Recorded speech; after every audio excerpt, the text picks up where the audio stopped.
it, let's do it, and do it, let's do it, let's live it up, do it, and do it, and do it, do it, do it, let's do it, let's do it, let's do it.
Damas y caballeros, buenas noches, bienvenidos con ustedes, nuestro presentador de la noche, el señor Eric Franco, desde Panamá.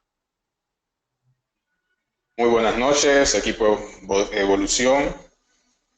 Es un honor para mí nuevamente estar aquí compartiendo con ustedes y poder presentarles a una gran persona y amigo, líder emprendedor de Panamá. Una persona que ha sido especialista en medicina interna y fundador del sitio drpanamá.com y rejuvenecetucorazon.net. Es un expositor nacional e internacional en la materia de salud cardiovascular, una persona muy preparada. Algunos ya han podido conocerlo en otras ocasiones aquí en la sala. Espero que sea de mucho beneficio para el equipo y que les ayude para el crecimiento personal en todo lo que es la salud. Una persona muy visionaria, con gran espíritu emprendedor y con toda la fortaleza de lo que es la educación en todo lo que es la medicina, especialista, ¿no? Así que con ustedes los dejo con el doctor Edgar Sánchez. Bienvenido, doctor. Muchas gracias, Eric. Muchas gracias a Hugo y también a las personas que están colaborando para poder llevar a cabo esta presentación.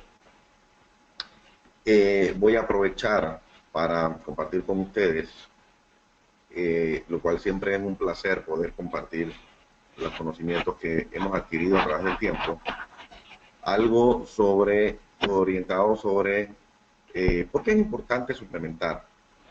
Porque desde el punto de vista preventivo, los conocimientos actuales nos han podido enseñar y demostrar que las enfermedades crónicas que vienen a manifestarse en edades avanzadas realmente se inician a edades muy tempranas.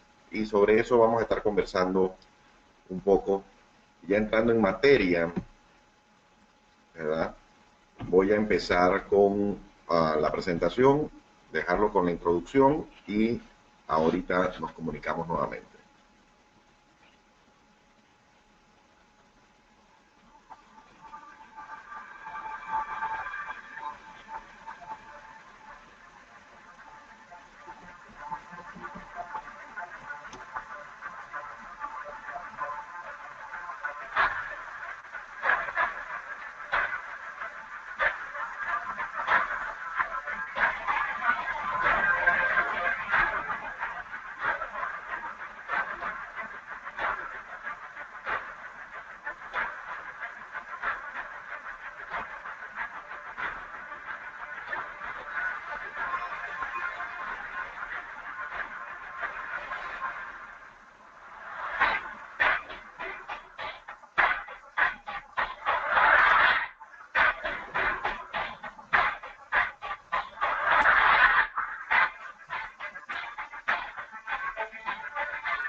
Ok, entonces vamos a hablar un poquito de historia, porque a mí me gusta mucho la historia.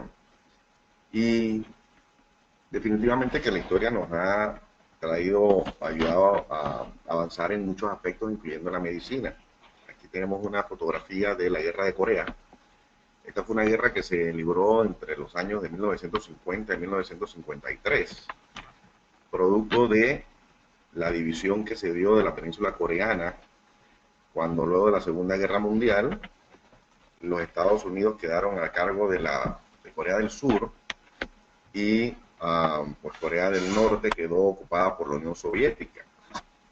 Y pues poco tiempo después se da esta guerra, en donde la Unión Soviética fue apoyada por China y los Estados Unidos por las Naciones Unidas.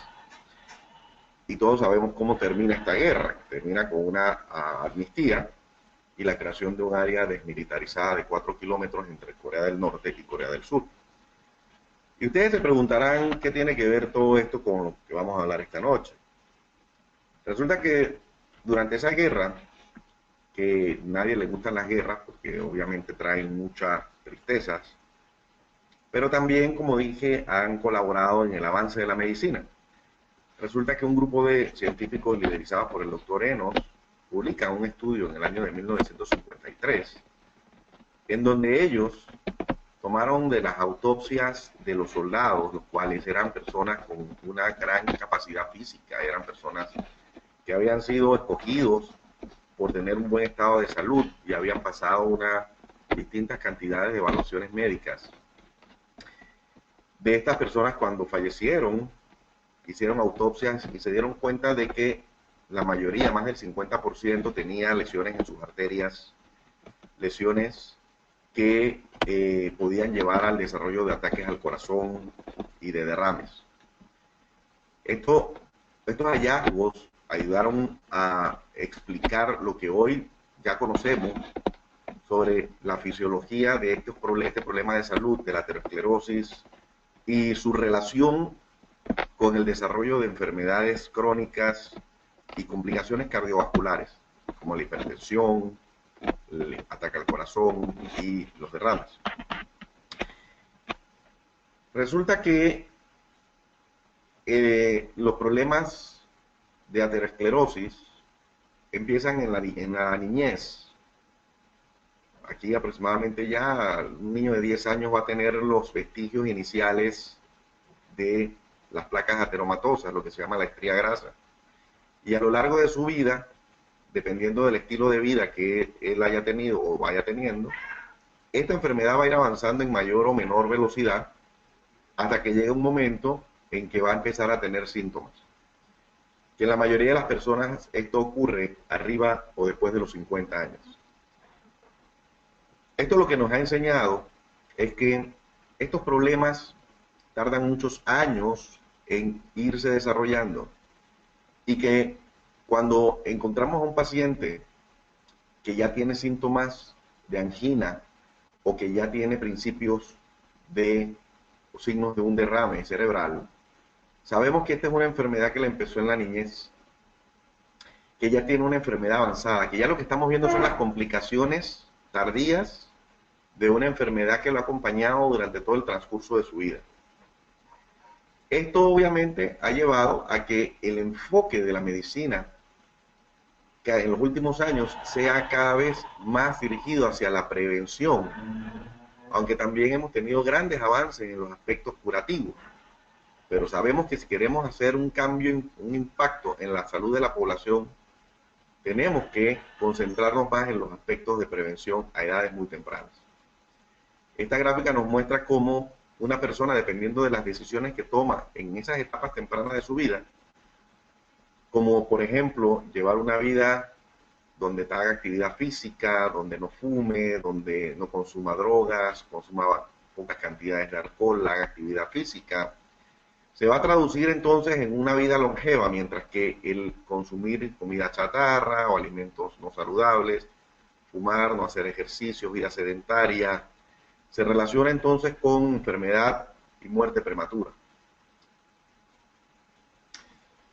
Pero ¿por dónde empieza esto?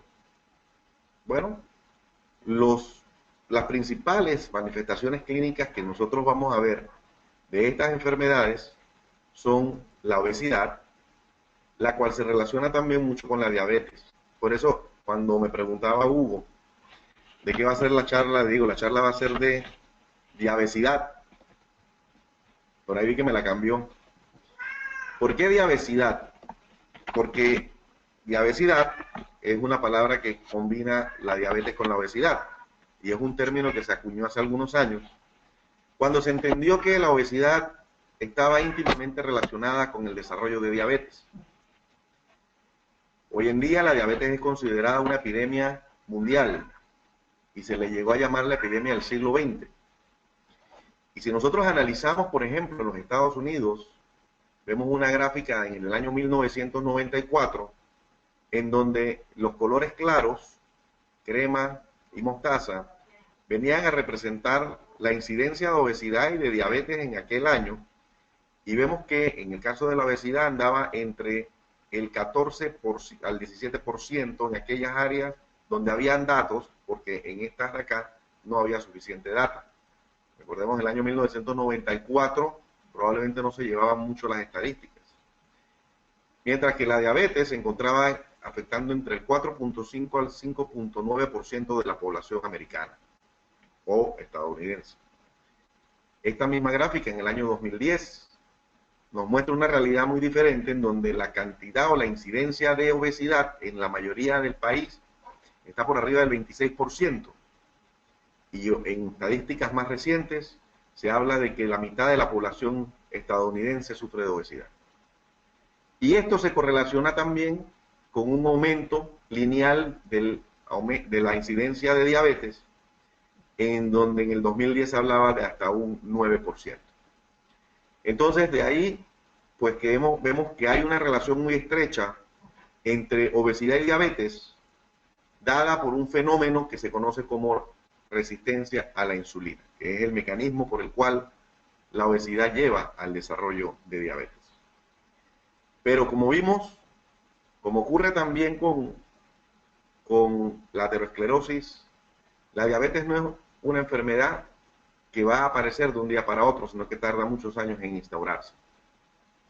Actualmente, estadísticas más recientes hablan que a nivel global, más de 285 millones de personas sufren de diabetes, aproximadamente representando un 6% de la población. Pero para el año 2030 se proyecta que 439 millones de individuos sufran de esta enfermedad. Y si hablamos de hipertensión arterial, se estima que para el 2030 el 29% de la población mundial sufra de hipertensión arterial. Hoy en día en nuestros países, toda la población mayor de 60 años, aproximadamente el 50%, desarrolla hipertensión arterial. Entonces son enfermedades que tienen un impacto muy grande dentro de la población, sobre todo en nuestros países en vías de desarrollo.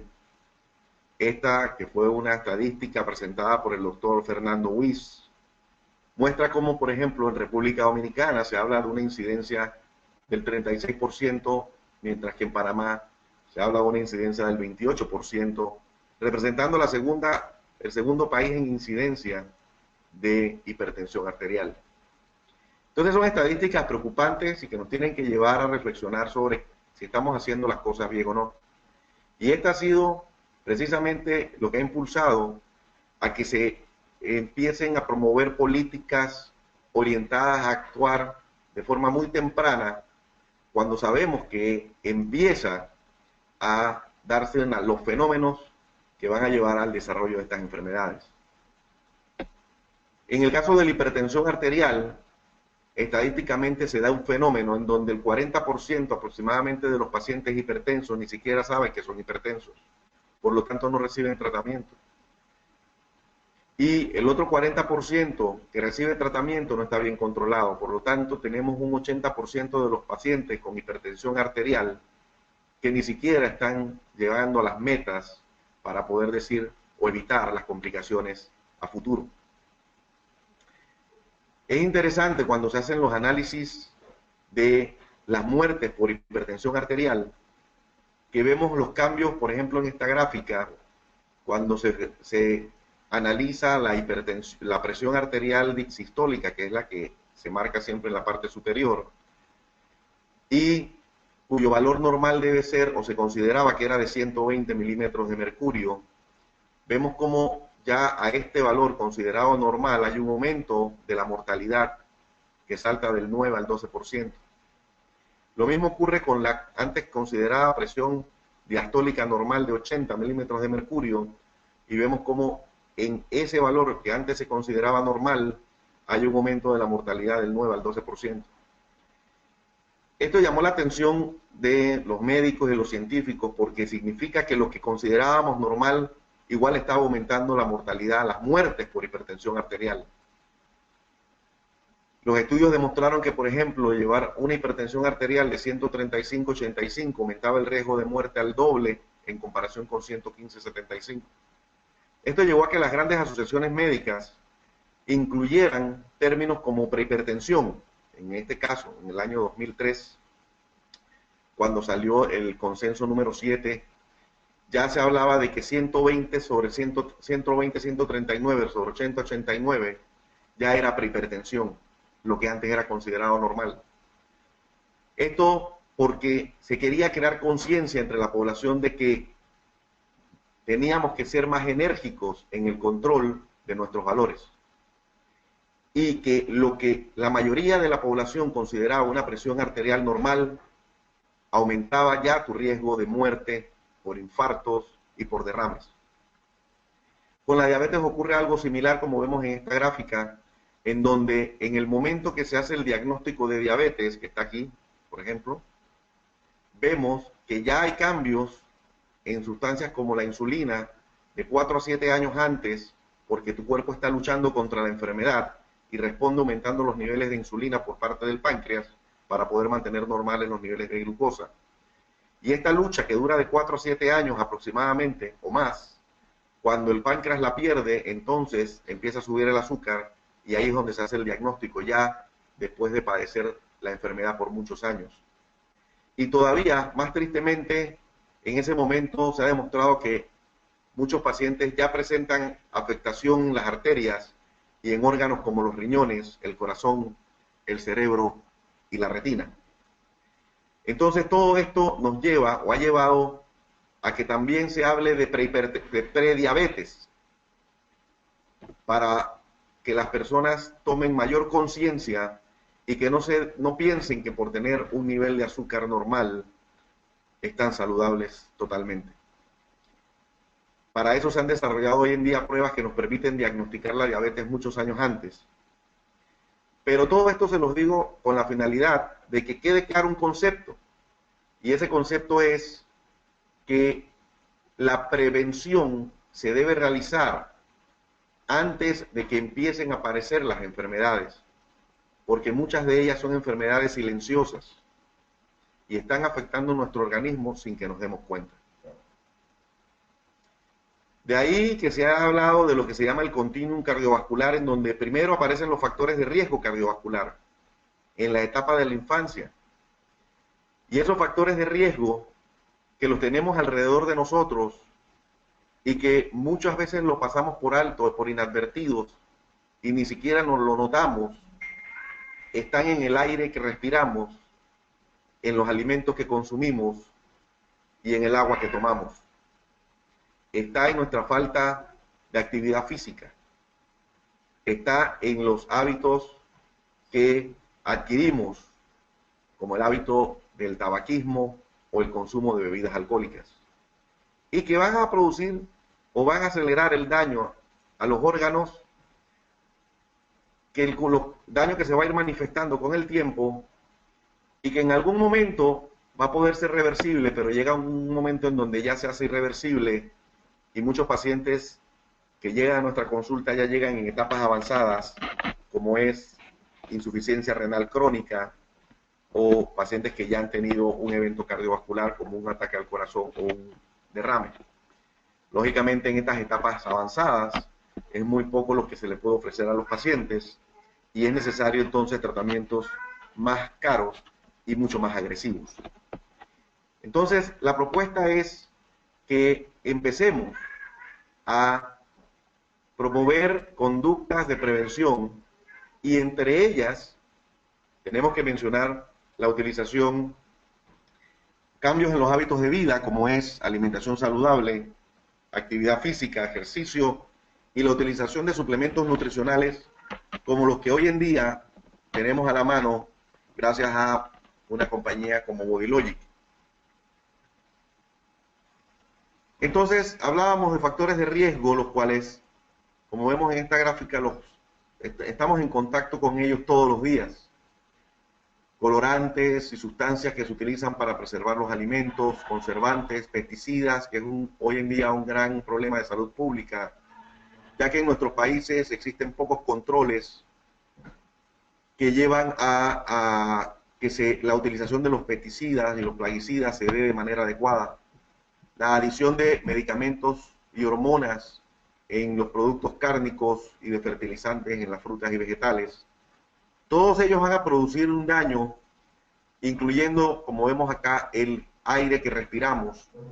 Entonces, nuestra pregunta es, ¿cómo nos defendemos de todas este daño y esta afectación? Necesitamos entonces conocer cómo se produce el daño para poder prevenirlo. Y todo esto que hemos mencionado, ¿cómo afecta finalmente el organismo y la célula?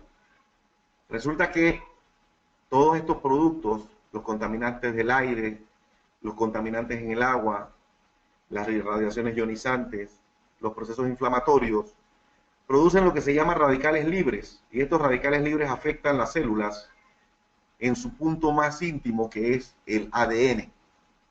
Esto hoy en día sabemos que se correlaciona con enfermedades como el cáncer, como los ataques al corazón, la aterosclerosis, enfermedades crónicas degenerativas del sistema nervioso central, como enfermedad de Alzheimer, Parkinson, por decir otras. Y la lista es grande, en donde vemos cómo los radicales libres afectan las articulaciones, el cerebro, el intestino, la vista, los vasos sanguíneos, riñones, sangre, pulmón, corazón. Y cada día se descubren dentro de los mecanismos fisiopatológicos la participación de estos radicales libres. Pero también sabemos que el cuerpo humano tiene mecanismos para contrarrestar este daño, llamados mecanismos antioxidantes. Afortunadamente, el cuerpo humano tiene una cantidad, o produce una cantidad de antioxidantes que tratan o intentan neutralizar el daño por los radicales libres. Pero lo que sucede es que estos antioxidantes tienen también sus limitantes, y muchas veces no son suficientes los que el mismo cuerpo produce o los que pudiera adquirir de la alimentación para contrarrestar el daño por radicales libres. Y cuando se da este exceso de radicales libres sobre los antioxidantes del cuerpo, ocurre lo que se conoce como estrés oxidativo. Y ahí es donde empieza toda esta historia.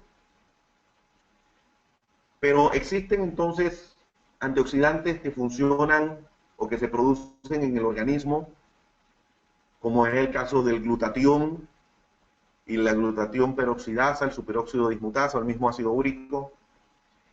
Y existen antioxidantes que vienen de la dieta, de la alimentación, como los minerales como el zinc y el selenio, las vitaminas como el ácido ascórbico, que es la vitamina C, los alfa-tocoferoles, la vitamina E, los carotenoides, como es la vitamina A y la astaxantina.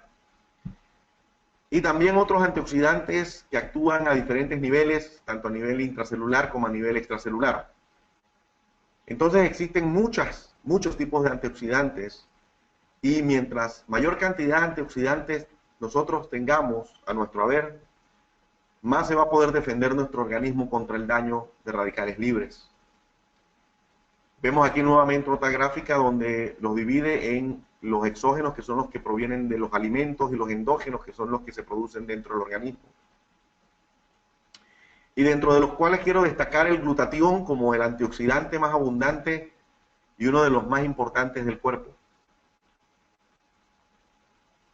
Si nosotros vemos o analizamos cuáles son los alimentos que contienen mayor cantidad de antioxidantes, vamos inevitablemente a hablar de las frutas, principalmente de un grupo de frutas, aquellas con colores más fuertes, vívidos y oscuros, que hoy en día sabemos que son los que contienen la mayor concentración de antioxidantes.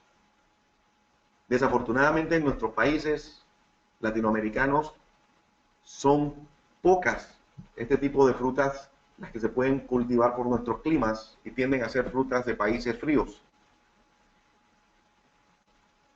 A veces me preguntan, ¿y cómo yo sé cuántos antioxidantes tiene una fruta? Se ha desarrollado un índice que se llama el índice ORAC, por sus siglas en inglés, que significa capacidad de absorbancia de radicales libres de oxígeno. Y se han analizado los diferentes alimentos o las diferentes frutas para determinar cuáles son las que tienen el mayor poder antioxidante. Si nosotros vemos en este listado, por ejemplo, el acai, es una de las que se encuentra entre los primeros lugares, compartido con otras frutas como el goji y el mangostán, como veremos más adelante. Quiero conversar sobre un producto que para mí es uno de los mejores diseños, o los productos, el producto con mejor diseño de los que yo he tenido la oportunidad de recomendar en un momento dado, y es el masaigo. Otro es el fukai, por la cantidad precisamente de frutas con este alto poder de neutralización de radicales libres que acabamos de mencionar. Hablando del masaigo, por ejemplo, el mangostán, que es una de las frutas que compone este jugo, dentro de este índice ahora vemos que tiene una alta cantidad de puntuación, muy por encima quizás de los blueberries, raspberries y las zanahorias. Estudios han demostrado que, por ejemplo, el mangostán posee capacidades antioxidantes, antiproliferativas y proapoptóticas que le confieren un alto valor en la prevención de enfermedades inflamatorias y un efecto anticarcinógeno. Una de las cosas que a mí me gustó como médico y como científico cuando analicé los productos de Body Logic era que las materias primas que utilizaba en la fabricación y diseño de sus productos estaba hecha de componentes que hoy en día contienen o tienen suficiente evidencia científica para poder recomendarlos y que han demostrado sin duda alguna que ayudan en la prevención de enfermedades crónicas. Si nosotros vemos, por ejemplo, en el caso del mangostán, la cantidad de publicaciones que se han hecho en los últimos años, comparado en la década de los 80, entre la década del 2010, vemos cómo han aumentado, y esto es importante porque demuestra la tendencia que existe hoy en día entre la comunidad científica y el interés en investigar el efecto de los suplementos nutricionales, de las frutas, de los vegetales, y esto obviamente también se traduce en un interés por parte de la industria, razón por la cual algunos han llamado la industria de los suplementos nutricionales como la industria del $1 trillón. Hablando un poquito sobre el betabel, que es conocida como la remolacha y que es otro de los componentes del masaigo, sabemos que contiene grandes cantidades de minerales como el calcio, el hierro, el potasio y vitaminas. Sin embargo, también en años recientes se han publicado trabajos muy interesantes que han demostrado cómo la remolacha o el betabel produce un efecto antihipertensivo muy significativo y que hoy en día sabemos que está mediado por el aumento del óxido nítrico, que es el vasodilatador más importante del cuerpo. Estudios como el que vemos aquí, publicado en años recientes, este es del 2012, demuestra cómo pacientes con elevaciones leves de la presión arterial y que hoy en día suplementan utilizando la remolacha o el betabel, pueden mantener un control adecuado de sus niveles de presión arterial sin la utilización de medicamentos. En el caso del pomegranate, o granada, que es otro de los componentes de este producto. También se han hecho estudios que han demostrado, entre otros efectos, su capacidad para reducir los niveles de presión arterial. Entonces, todos los componentes del basaico, de una u otra manera, han sido estudiados y han demostrado, cada uno con características que le confieren efectos preventivos, tanto a nivel cardiovascular como contra enfermedades como el cáncer, como el Alzheimer y otros problemas crónicos degenerativos del sistema nervioso central. Así que este producto por sí solo representa una fuente de nutrientes sin igual, y hoy en día yo se la recomiendo a cualquier persona, independientemente de su edad, independientemente de su estado de salud, porque sabemos que va a significar una gran ayuda en la prevención de enfermedades a largo plazo. Y ya para terminar voy a hacer algunas análisis, consideraciones sobre el glutacal, que es otro de los productos para mí estrellas de la compañía. El glutacal es una combinación de proteínas muy especializadas, extraídas del suero de la leche, que tienen también efectos demostrados en la prevención de problemas como la elevación del colesterol, la elevación del azúcar, la obesidad inclusive. Y también tiene un efecto muy marcado para mejorar la función del sistema inmunológico. Su contenido en cisteína aumenta los niveles de glutatión en el organismo, lo cual también ha sido demostrado y se traduce en que nuestro organismo está mucho mejor preparado para hacer frente al daño por radicales libres por los efectos del medio ambiente. Y finalmente contiene una cantidad de creatina, lo cual le confiere la capacidad para mejorar la fuerza muscular, razón por la cual es una herramienta muy útil en aquellas personas que ya después de los 45, 50 años empiezan a desarrollar pérdida de masa muscular, debilidad muscular, y el glutacal viene a ser entonces una herramienta para mejorar estos aspectos, incluyendo también la capacidad muscular de las personas que realizan ejercicios aeróbicos y anaeróbicos. Y yo voy a terminar con esta frase de Ann Wingmore, que fue una pionera en la medicina integrativa en los Estados Unidos y en la suplementación nutricional, quien dijo: la comida que ingieres puede ser la más poderosa forma de medicina o la más forma lenta de veneno.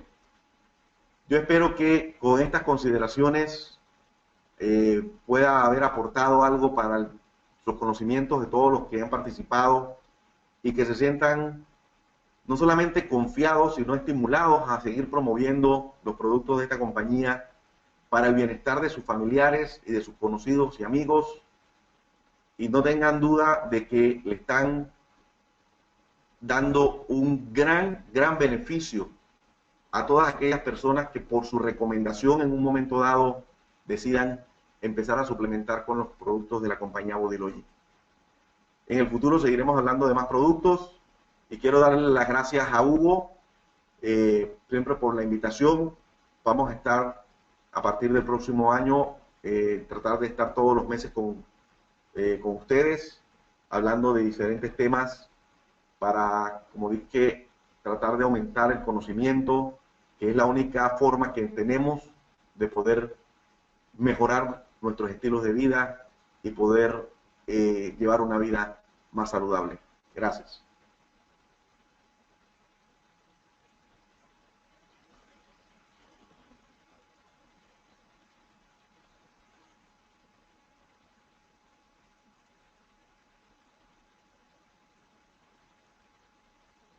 Si alguien tiene alguna pregunta, con gusto pueden proceder a mandarla por el chat